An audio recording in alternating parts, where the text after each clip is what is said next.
Welcome back. We're following several new developments this afternoon on coronavirus, from mixing vaccines to breakthrough cases. We're joined live by Dr. Jeff Pothof from UW Health. Thank you so much for being with us, Doctor. I want to start by asking you about Colin Powell. He passed away the other day from complications of COVID-19, despite the fact that he was fully vaccinated. He did, however, have blood cancer as well. But we want to ask you, should people who are fully vaccinated be concerned?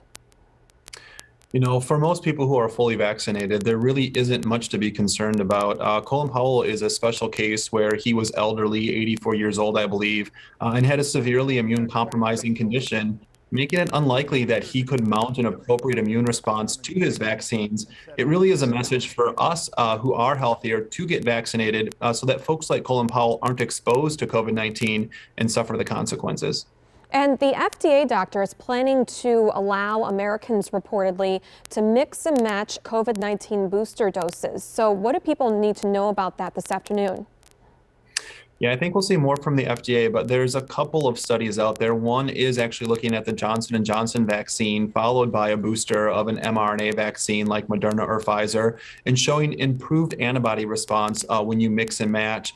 There's similar studies in the United Kingdom where they have AstraZeneca, not available in the US, but a similar vaccine to Johnson & Johnson.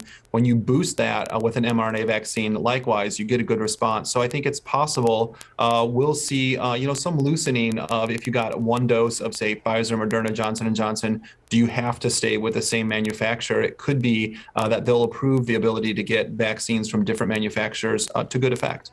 I can only imagine for parents what it's been like last Halloween, and now we're going to this Halloween with trick-or-treating coming up. So what are you recommending to parents to make sure their child stays safe this year?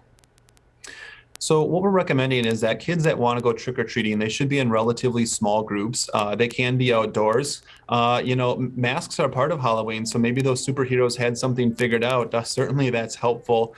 But I think if we keep these events small, we keep them outdoors, the risk of transmission gets lower. Large indoor parties with people close together, probably still want to avoid those at this point, especially with those unvaccinated kids. Yeah, Spider-Man on our screen looks like he's definitely ready to be outside and safe. Thank you, Dr. Jeff Pothof with UW Health. I appreciate it.